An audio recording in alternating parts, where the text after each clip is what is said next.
Assalamualaikum, good morning, good evening, and good night to wherever you are watching right now. My name is Hariz Aiman bin Abdul Ghani, and today I will be your host for the podcast, Seeing the Unsighted. The podcast is created to raise and shed more light to the blind community.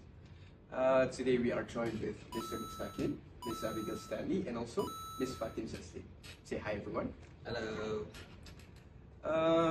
I must say again, the purpose of this podcast is to raise awareness and shed more light in response to our interview with Mr. Anjang. You guys remember, right? Yes. Who is in my opinion, very respectable, very admirable.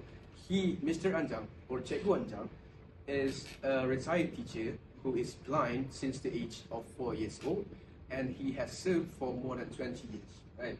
And we had asked him of his opinion on how should we conduct a campaign or an awareness campaign for his cause. And he said, I hope people can understand more about the visual impact. I hope that they can accept that this disability better and be kinder to it. And with that, let's continue on with this program. Can we carry on to the next slide? Alright, this program consists of 3 segments. The first is Eyes Covered, Hearts Opened, Beyond the Games, and last but not least, Unsighted Voice. We will begin the first segment first, where we share fun facts and shed light on this disability. Did any of you know, and also our viewers, there are different degrees when it comes to visual impairment. Some people can be legally blind, but still see colors, shapes, and varying degrees of light. Oh, I'm sorry, Aiman. Yeah. But when we try to talk about blind people, I thought all what we think is all blind people can't see anything at all. Is it not like that? Oh, it's not like that, but let me answer your question with a question. Can you guess how many of a percentage of blind people who actually can see nothing at all, which is total darkness? Maybe 30%? 30%? 40%. 20? 20? That's very close. All of you, that's all are very good guesses, but in fact, or to be more precise, about 10 to 15% of people who experience visual impairment actually can't see anything at all. You can even walk by a person without knowing that they are blind, but there are some telltale signs. For example, have you seen people wearing sunglasses, white canes? Have you seen them? Can't say I have seen people using the white canes, but during my travel to Kuala Lumpur, I have seen someone use a dog. I'm not saying that the person is blind, but the way he acts, because just to mention earlier, he's wearing a very big black sunglasses. The way he's holding the dog is like he's letting the dog be his guide, like this. So he just follow around where the dog goes, and he just follow. So he just follows on the leash and just follows and with the guidance of the guide dog. Oh, that's very interesting. I haven't seen that one yet. I have seen people using a white cane to traverse to their destination. How about you, Ms. Fatin? For me, like I've not it's not mean that I've ever seen physically, but I have ever seen that people using white canes in advertisement, especially like they want to do the awareness about the blind people. So for the white canes, like I have a question actually. Is it like specifically white canes? Did blind people use white canes, or is it like it actually can be any colors? So to answer your question, let me bring to you the first fun fact. The first fun fact of this podcast is the Blind Awareness Month is in October, so that is around 4 months, yet to be 4 months, right? Yes. For 4 to 5 months. The color of the ribbon is white. the ribbon which represent blindness is white. So to answer your question, when a blind people uses a white cane, the white color represents that they have visual impairment, or they have limited visibility. Right. So again, I must intrude a bit. You said that you've seen a blind representative in media. Yes. So yeah, that's quite cool that we can have some representations of this disability in advertisement, movies, and stuff like that. And last but not least, can we have Miss Abegail to share if you have seen someone? Yes, I actually have seen. I see it quite a lot because I take public transport quite frequently. And I saw this man once, just recently, like I think a week ago. He was using a white cane. He had sunglasses on. He was clearly visually impaired. And a woman, a stranger, in fact, was actually helping him onto the train and sat down. I realized that she was a stranger because I observed him and I noticed that after a few stops, she got off. So it's very clear that they are not associated with each other, but yet she helped, and it reminds me that this world is full of kind people. That's very heartwarming where strangers help each other. Well, moving on, I've talked a bit about representative of the blind community. I think there is one prominent figure in that community, which is Helen Keller. Have any of you heard of her? Yes. Oh, yeah. Yeah, Helen Keller is actually a very prominent figure in the blind community, as you mentioned. She's not just an author, which is cool because she wrote with no vision. She's actually also an advocate for the visually impaired. So she has written many books with the usage of a groove board. And the cool thing is she's not only visually impaired, she has also lost her hearing. Yes. Yes, she's both deaf and blind. She lost it when she was about 19 months when she was young due to a high fever which robbed her of her sight and her hearing, possibly due to scarlet fever, if not mistaken. So, I'm sorry, it's very similar to, if you guys remember, Mr. Anjang, Cikgu Anjang. Yeah. He lost his sight at 4 years of age due to also high fever. I'm sorry, continue No, again. it's okay. Yeah, so she wrote a few books, and her good friend, and her basically like her best friend till she passed actually, Anne Sullivan, was also her teacher. She's also visually impaired, so I think it's cool that both of them could help each other. And I'm sorry again, Anne Sullivan is also a very prominent figure in that community as well. Yes, she is. Oh, sorry. I'm sorry because it happens I know a little bit about Anne Sullivan. You're very passionate about Anne I'm Sullivan. very passionate about Anne Sullivan Oh, because that's very good. as Abigail just mentioned earlier, Anne Sullivan is a friend to Helen Keller. But before that, I must say Helen Keller is deaf, blind, and she wrote a book. And I can read.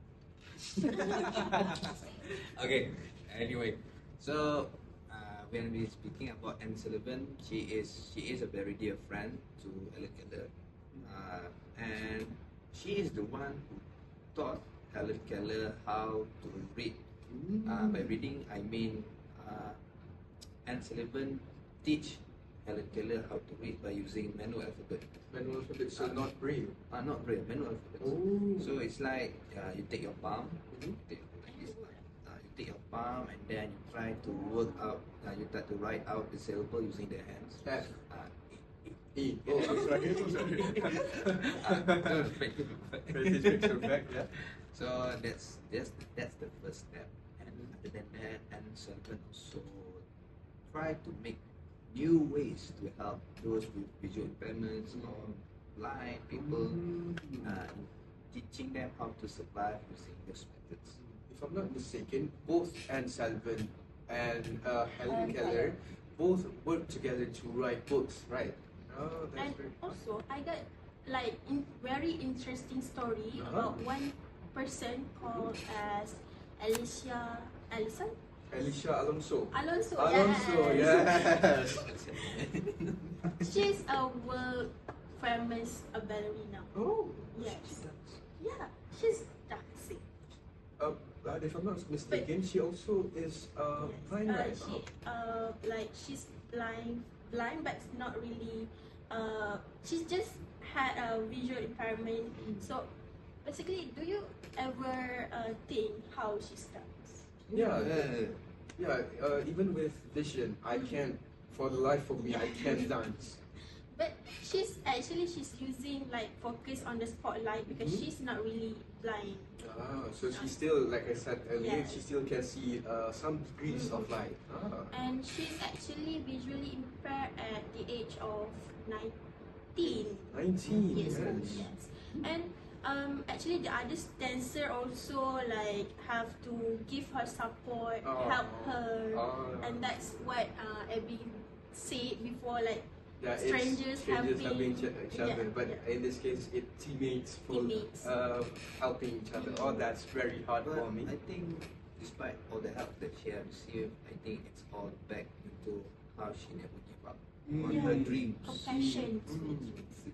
Yeah, so if I'm not mistaken, Alicia Alonso, despite her disability, she still pursues her dreams, passion. That's very inspiring. Wouldn't you guys say so? Speaking about dreams, okay. As we are conducting this podcast for the visually impaired, I've always wondered how do they dream? How do they dream in their sleep? Because for me, I love my sleep, right? I love my sleep, and I dream a lot. Everyone loves to sleep. Yes. I have a feeling we all know that they want to sleep.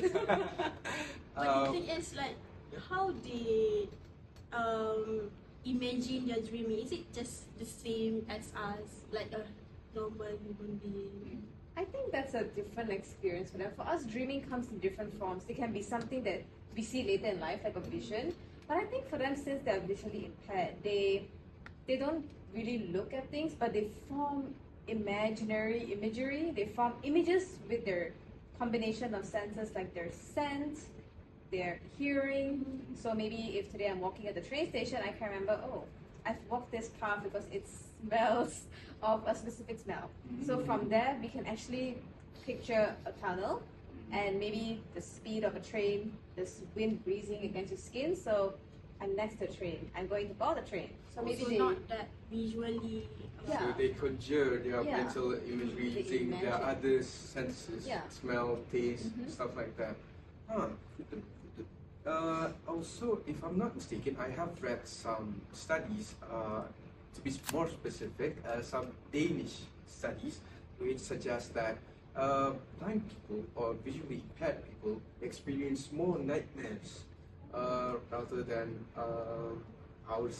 their sighted counterparts. Yeah, that's very unfortunate, I would No, say. it's very. Sometimes I'm curious what kind of nightmare that they might have, Um, because they can't visualize the thing that they dream, but somehow they will have a nightmare. But it's good to know that these people, despite their disability, they also face the same problems as I think for the nightmares, fear in of itself as an emotion, it stems from not knowing the unknown. So as you can imagine, the visually impaired people, they can't see, they can't really experience the world as much as we do, right? So they don't really know the world, but still they can dream, they can pursue their ambitions. That's very inspiring despite of their disability. Alright, speaking of sleep, let's go back to our next fun fact, which is blindness can affect sleep. Do you know that? As many as 70% of people who are blind in the United States, they experience non-24-hour sleep wave disorder, a condition where a person's circadian rhythm is out of alignment with conventional sleep schedule, causing insomnia at night or the urge to sleep during the day. Mentioned before. And next, speaking of hardships that this community has endured, did you know that 80% of vision problems worldwide can be or could be avoided or even cured with proper medical care and regular eye checkups? I'm sorry. That's why we have to have eye checkup or optometry checkup every 10 or so years, I would say. Have you guys been to one? It's very Actually, I've never been to check out or because somehow I didn't have any problem with my eyes. Very grateful for that. Alhamdulillah. Yes, but I think Abby have been there, right?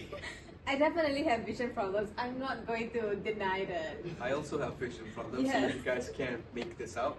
But it's important, even if you don't feel that you have any problems with your sight, because one of the most leading cause of blindness among adults over 50 is cataracts, a condition where what do we call it? Something grows A within white your layer grows, covers your cornea. that can be treated and be spotted very early in its development with checkup. So promise me, everyone, please get your eyes checked Yeah, I every will. 10 years. Especially So if your that- family member has it. It's also genetic. One of my family members also happened to have cataracts. So it's very hard on her because she can't see very well. And it takes few weeks for her to, to go to the doctor, to make appointment, to do surgery to remove the cataract. And then she had to wear one of the Patches. the Eye patches. patches. She got fired at outside. But yeah, it's a very, when you see something like that, it makes you feel grateful because you yourself doesn't have that kind of problem. Yes. That's why I said. That's why I must remind everyone here again to check up on their sites. People can. I'm sorry, just some technical difficulties, but people tend to develop cataracts around the middle of their life, but there have been some cases where young adults also contracted cataracts. You too. I must ask that panel members do not flirt in front of the camera, Of please. course, don't. Please no. Right. I think that's about it for the first segment. So we'll see you guys again in a bit. Bye bye.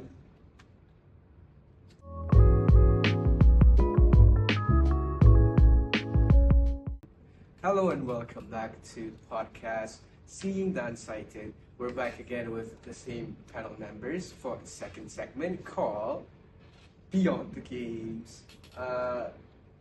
For the viewers, we have linked the games that we have played. We have played two games, which are Mystery Mystery box. box. Mystery Box and And also Treasure Treasure Hunt. Hunt. We have linked both of those videos down in the description below, so you guys can see the games in its entirety for a more comprehensive video.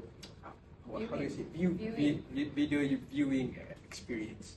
Alright, so before we start the segment, I'll have to make a statement again. We did not play this game to offend anyone within the visually impaired community, but it is for our own experience to live our lives in their shoes, one might say. We hear so much about people's difficult experiences and took it upon ourselves to live those and try to understand a bit of their struggle, even if it is just for a short while. And believe me, what we went through, it's nothing compared to the real disability. And with that being said, let's ask the panel members who played games. Alright, so first, this is a general question to all of the panel members.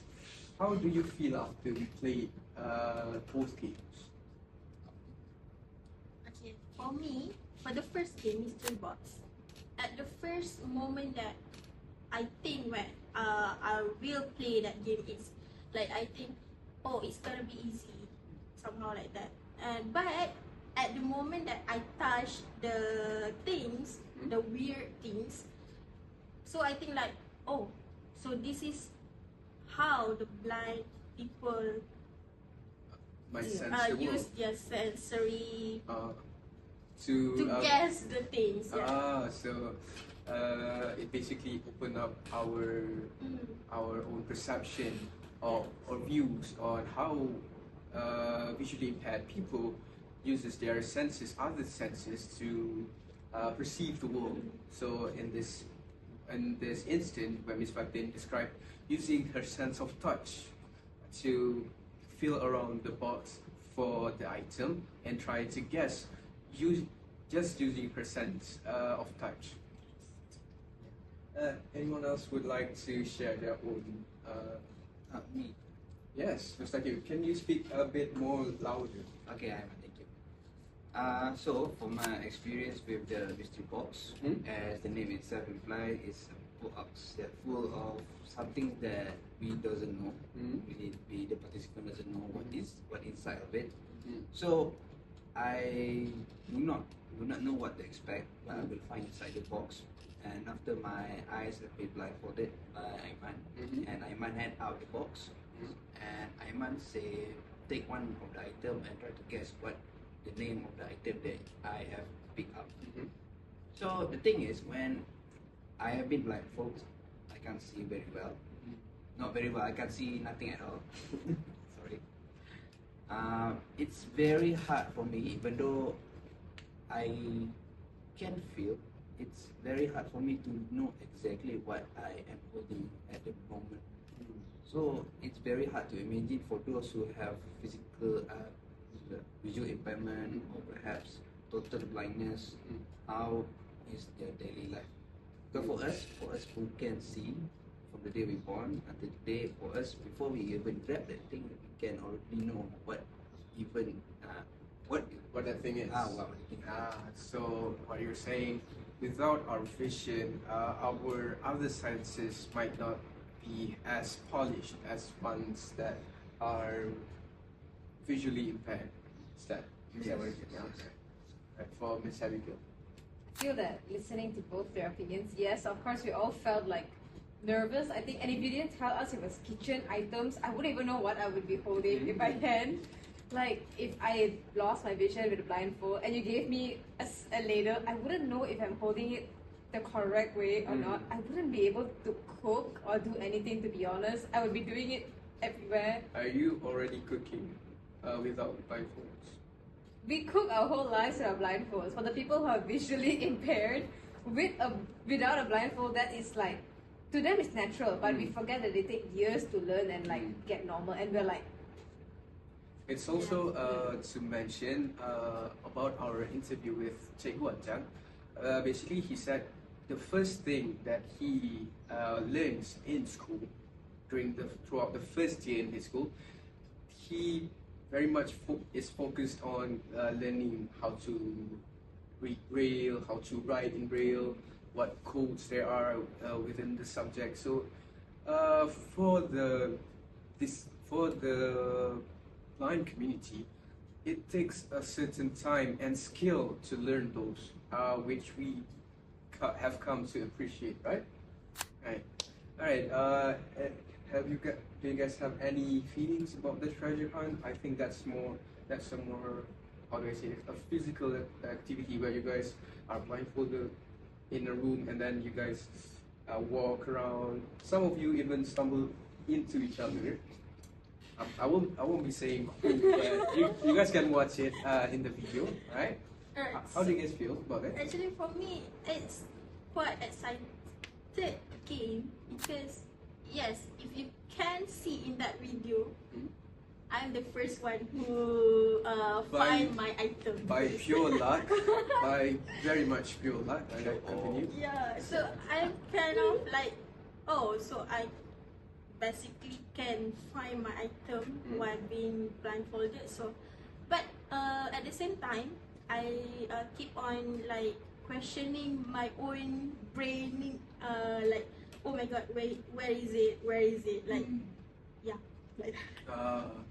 So, same as before, it's without our vision, nothing to guide us. We have humongous problem to guide our, how do I say it, movements, I think a white cane isn't enough. Yeah, a white cane would not be enough.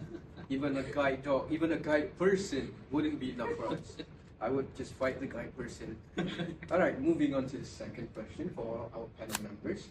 If you, let's say, one day you wake up and lose your vision, how would you cope having lost one of your primary senses? I think it would take time to cope. And I don't wear glasses like you. I usually don't wear my glasses. So I have a visual problem, I know that. And my problem is mainly in the dark. So if I'm driving in the dark, I wear glasses. So when I wake up in the morning and it's dark, I just fall over whatever's in front of me. Jokes aside, I feel that if my vision was really taken away from me, it would be very scary because we wouldn't know. It's like in your house, you know, maybe you can guess your way around because you've lived there for a couple of years. But when you go out the door, it's like, oh no, where am I going? And yeah. For me, I think it will be very, very difficult because I already lived my life for what, 24 years with my visual being good enough. I can see well, I can see what I want to see, and to have something that become a daily necessity in my life to be taken away just like that will be very, just like Abegail said, it will be very scary, and it might take a long time for me to cope with such changes. It's such drastic changes. Just imagine the moment you wake up, for us, the moment you wake up, you can already see what in front of you. The moment you wake up until the moment you finally try to sleep. I know between the moment you wake up and you try to sleep, there are times when you close your eyes for a moment. And that's nothing because just imagine once you close your eyes and there's when you try to open it and you can't see nothing. That's a very different scenario. I understand. There are not a statistic, but there is a study which links humans blink hundreds of thousands of times during the day, but that is nothing compared to living in a world of darkness. So yeah, let's hear it last but not least from Miss Fatin. Okay, so for me, I think it's like Abby and Mustaqeem mentioned, so it's will be like 90 degrees changes.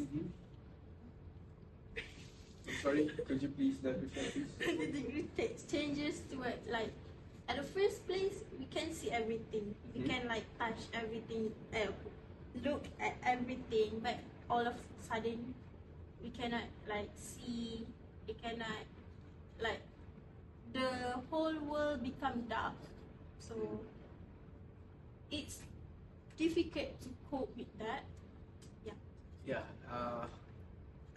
As a response for the lovely sharing of our panel members, this is the situations for likely but some of the visually impaired.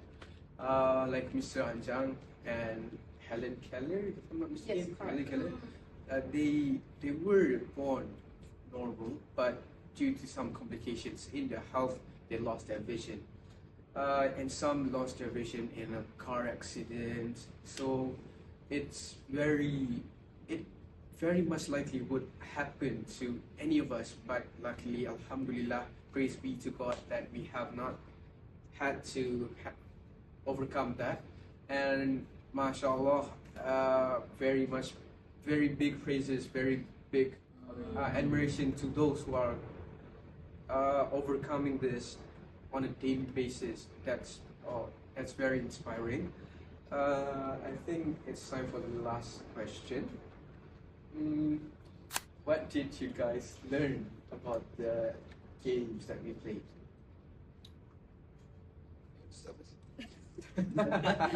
Maybe everything. Okay, sure. I know for sure I learned that nothing is guaranteed.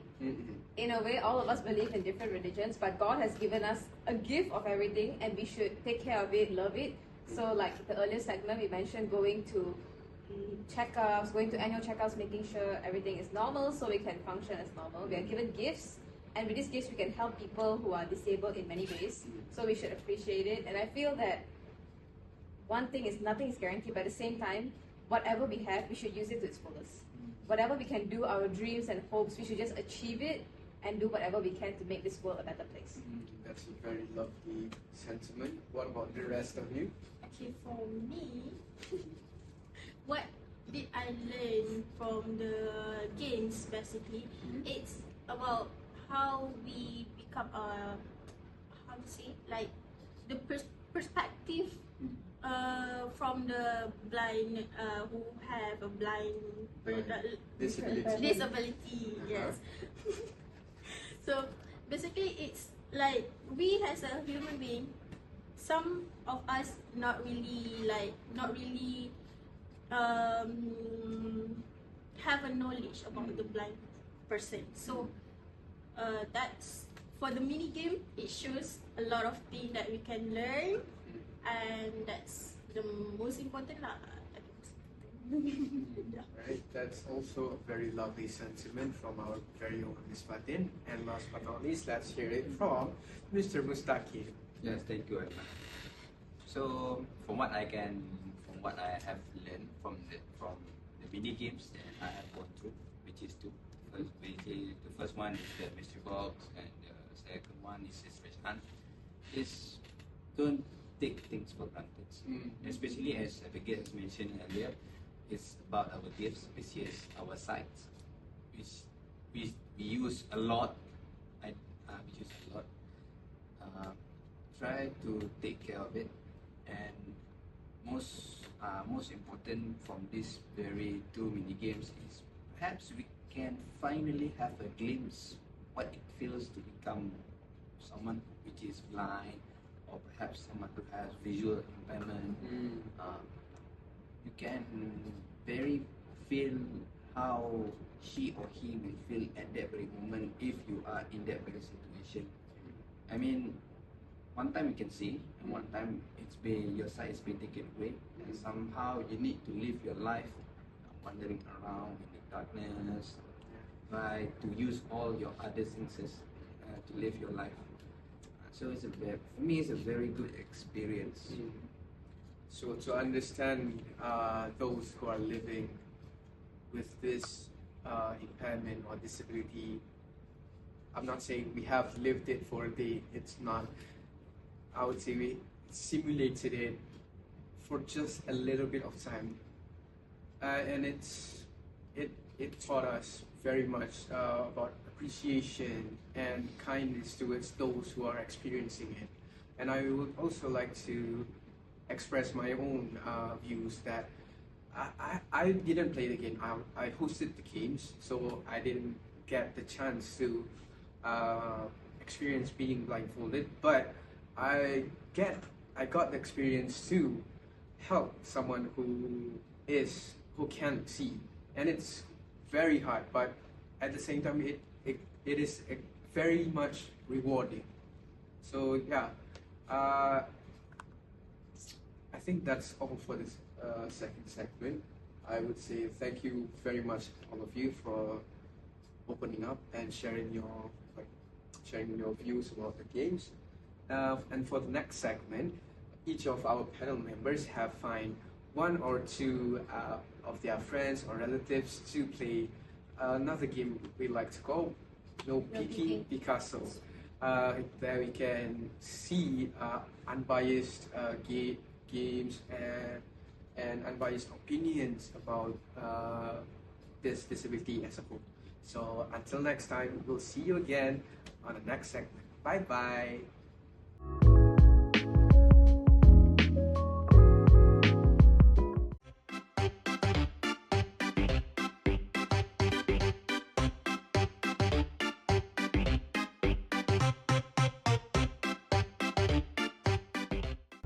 Hi everyone, my name is Muhammad Shazlin. Izzati, This is Ari Bakri. Miss Alisa and Miss Azia.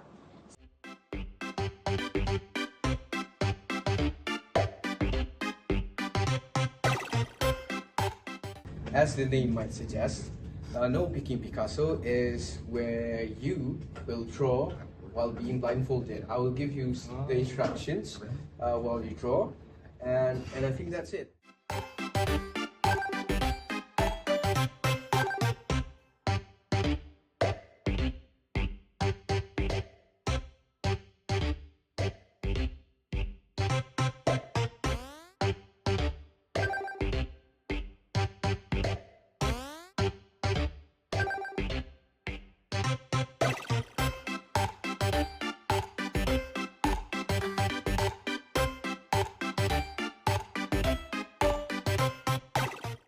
You should look at your masterpiece. Can you give me the pen first? Alright, you can open it. Can I open it? Okay. Alright, let me introduce you to your dream house. Are you satisfied with your drawing? Kind of. No. Thank you Hariz. Okay, dah boleh buka dah. So macam mana Hariz? Inilah lukisan yang dah dibuat tadi. Okay. Okay, puas hati ya. Okay.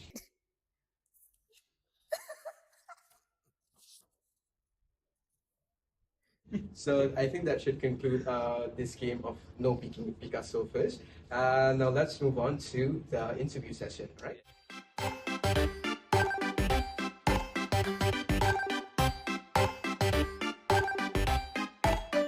I feel, very clueless, Clueless. It's in my mind what I want to draw, the house, the car, and so on. But when I try to draw, it's very hard and very clueless, as I said earlier. I feel like it's fine. It's something new for me, and even though I feel like a bit hard, I find it like a bit hard, but yeah, it's something new and I like it. I like something new. Thank you for your answer. So what about Azia? Bagaimanakah perasaan anda semasa melukis? Bagi saya, masa melukis ni dia macam sangat mencabar sebab saya first time buat dalam keadaan saya tertutup mata. Jadi saya rasa macam cemas sikit untuk buat sebab memang tak cantik langsung. Itu je jawapan saya. Okay, perasaan saya semasa saya lukis, saya dapat imagine dalam otak saya macam mana rumah, macam mana kereta tadi. Dan saya anggap benda tu akan sama seperti apa yang saya imagine. Tapi bila saya buat, inilah hasilnya. Tak samalah seperti apa yang saya imagine tadi. Perasaan saya semasa melukis sedikit sukar kerana saya tidak mampu mengawal tangan saya dengan betul dan saya pun tak mampu untuk melukis dengan kemas.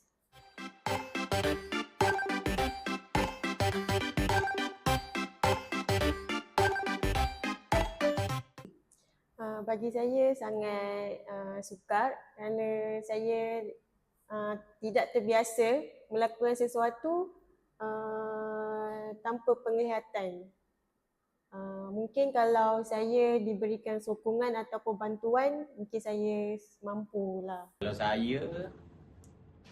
saya boleh adapt situasi tu dari segi fizikal. Contoh macam ni first time saya lukis, tapi mungkin 2-3 hari akan semakin baik. Tapi dari segi emosi saya mungkin ambil masa yang agak lama untuk saya adapt sebab mengingatkan sebelum ni saya tidak okay buta. During the drawing session, I try to put myself in my own imagination, and then I tried my best to cope with my imagination itself. Okay, thank you for that answer. What about you, Miss Azia? Jika anda mengalami masalah penglihatan atau menghadapi masalah buta, adakah anda mampu untuk menyesuaikan diri? Bagi saya tak mampu untuk menyesuaikan diri sebab secara jujur, ianya sangat sukar pada peringkat awal tu, tapi saya rasa mungkin kalau secara tiba-tiba saya ada masalah penglihatan buta tu, saya dia macam saya percaya manusia tu nanti akan ada deria dia sendiri bila walaupun buta ke apa ke kan. Jadi saya rasa saya mungkin boleh je. Like blind people, they're gonna have a special sense. Yes, that's right. Okay. I maybe need more time, like after the accident, maybe like 2 years or 4 years, because since I born with my sight, so I think I need more time to adapt with my blindness, and yeah, I think I need more time to adapt.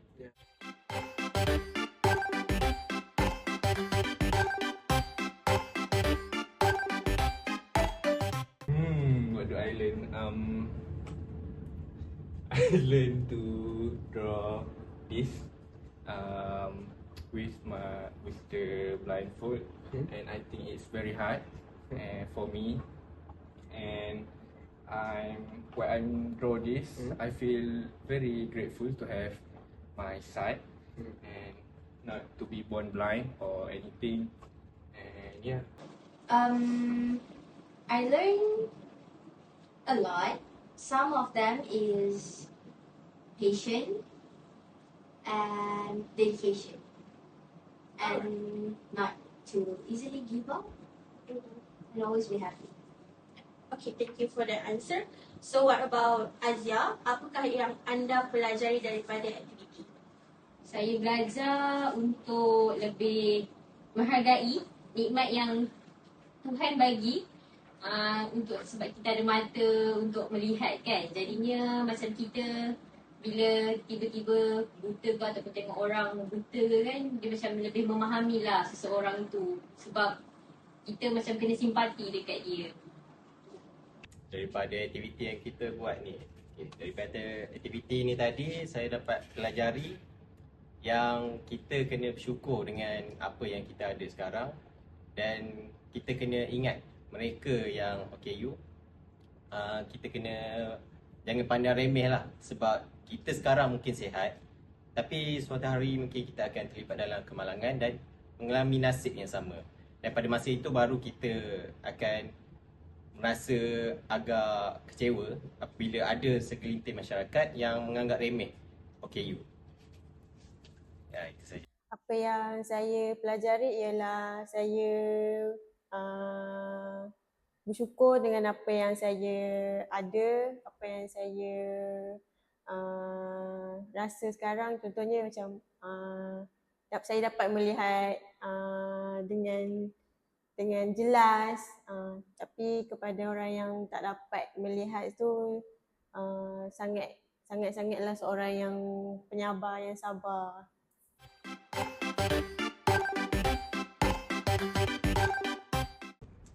Hello and welcome back to the segment, The Unsighted Voices. I'm here with our panel members again after their interview session with their respective friends. So how do you guys feel about our friends playing the games, hearing about their perspectives? For me, it's very similar to this. I would agree with that. It's very similar. Anything else? For me, it's like I having fun watching them do the drawing session, and some of them said that they felt really unsure and awkward while doing the drawing, and some of them also mentioned that if they become blind person, like they cannot, like they will felt scared. Yeah. I also had a lot of fun interviewing my dear friend Asba. It's very funny seeing him like that, but it also taught me a lesson in trying to help someone who can't see. Well, in Aspa's situation, it's really kind of funny. I wouldn't imagine it to be as funny when I'm helping a real visually impaired person. But yeah, it taught me to be more, how do I say this, more patient and more clear in my directions. Yeah, and Miss Abi, is anything? I think my friend, the one who drew the girl I invited, she was pretty straightforward. She could draw really well with her eyes closed. She drew a perfect house, except for no windows and doors. But she's covered, her eyes are covered, but she drew really well and really quickly. So I think she's okay with it. Or maybe she has done this game before, I'm not really sure. But after asking her questions, yeah, she doesn't seem to believe that she can cope if her sight is robbed away from her one day. So I think everyone feels the same. We agree that if our sight is robbed from us, we will feel very scared and helpless and lost. Alright, now that we're nearing the end of our podcast, I would like to share a few words. As Abby's have mentioned, both us and our other friends who experience being blindfolded while trying to do normal activities, we all share the same view, it's the same opinion that having your vision stolen from you, or you lost it, or you were born without it, it's an incredibly unfortunate thing to happen to someone, and I wouldn't pray it to happen to anyone else, not even on my worst enemy, but to those who are experiencing it daily and still functions as a normal and functioning member of the society. There's nothing less other than pure admirations. Yeah, I really respect, and I hope to the viewers who are currently watching, wherever you are, I hope that we, the podcast, have shed some light and at least open your eyes and your mind to help those in need, even though it might seem, how do I say this, time consuming, but do take the time of your day to help them. So I think that's all there is to it from us.